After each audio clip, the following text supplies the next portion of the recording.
Hey guys, welcome again. This is Mukami, the environmentalist. I want us to look at the impacts of climate change when it comes to tourism. Tourism is it's a big sector. It's a major sector when it comes to our economy, and it contributes a lot to our GDP. It also provides employment for so many people here in the country. Like, it feeds a lot of families. So it is important to see how climate change is going to affect this sector if we continue at the rate at which we are.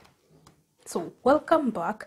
Remember to subscribe to my channel. Before we continue, hit on that subscription button so that you subscribe to my channel. Also hit on that bell notification so that you can be notified anytime I put up a video. Now let's get into it. Last time we talked about impacts of climate change on agriculture, and like we talked about the frequency and the intensity of extreme weather conditions happening. Now here in the tourism is also going to affect the tourism department. Like, for example, when there's drought, when there's flooding, it means the tourism activities are going to be affected. For example, we have data. I have some information from the Kenya Wildlife Service that during the drought, if you can remember, we talked about the frequency of the droughts and famines have been happening, and we said 2007, 2008, and 2009 there was consistent, or there was a famine every year. Now in 2007 here, according to Kenya Wildlife Service, 14 elephants died. In 2008, 28 elephants died. In 2009, 37 elephants died. Now what a loss. Like, those are just elephants. Now try and imagine how many rabbits died, how many zebras, how many wildebeest died at the same time. Now if these animals die, and they're the animals you want to bring people both locally and internationally to come and see, so that we can be able to generate a revenue, what is going to happen? It means some families are going to be affected because people are going to lose jobs. If there are no animals, there are no hotels. People who work in the hotels lose jobs. They lose a source of livelihood. So climate change is going to affect the tourism department, and it is going to hit it hard because, of course, with these frequent droughts, with these extreme weather conditions, extreme climatic conditions, when there's extreme frequencies, when there is the frequency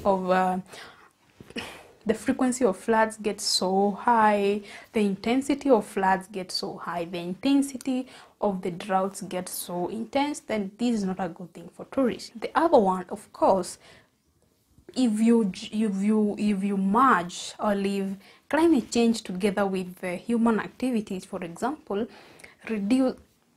contribute so much when it comes to degradation of the forest land. For example, a good example is Mau Forest.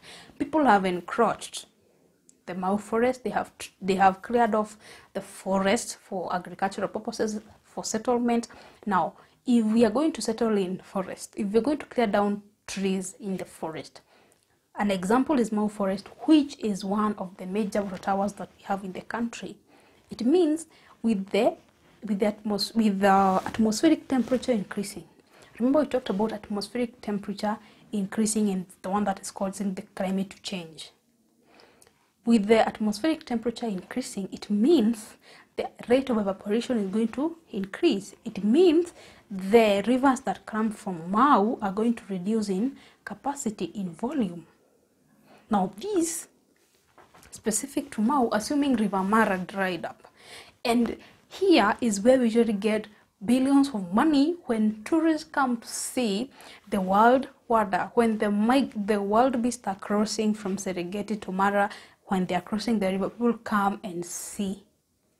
Now if the river is drying, what are we going to come and see? So it means that will be a big hit on that sector. People are not going to come there again.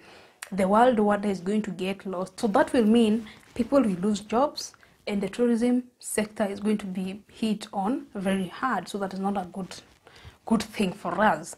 Now the other one is the disruption or the destruction of tourist sites. Like we have talked about the wildebeest crossing. That is a scenario that attracts and collects a lot of money here. Now, if it is destroyed, then we are going to lose on the tourism. Now, other tourism sites, for example, one that is Mount Kenya. There was ice. The ice cap on top of Mount Kenya disappears. All the ice has melted, and now there is no ice. So the attractiveness of the mountain is going to be lost.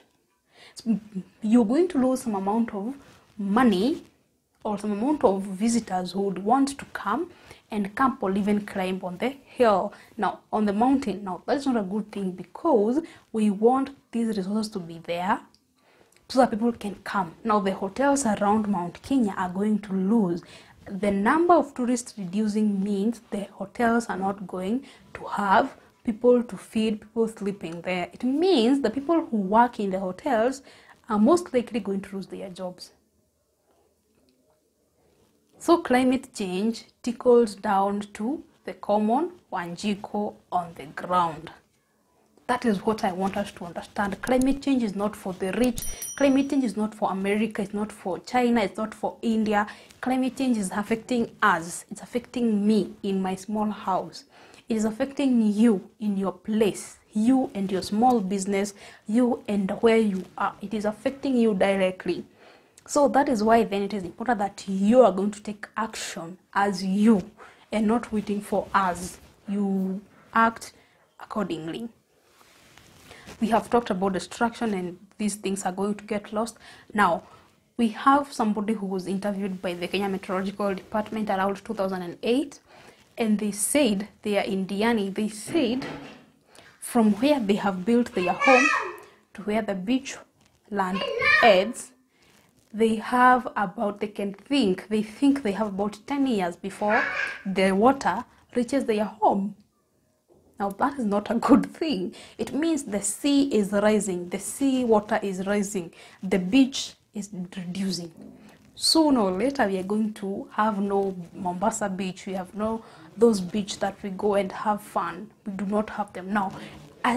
Just imagine how many people Diani Beach employs.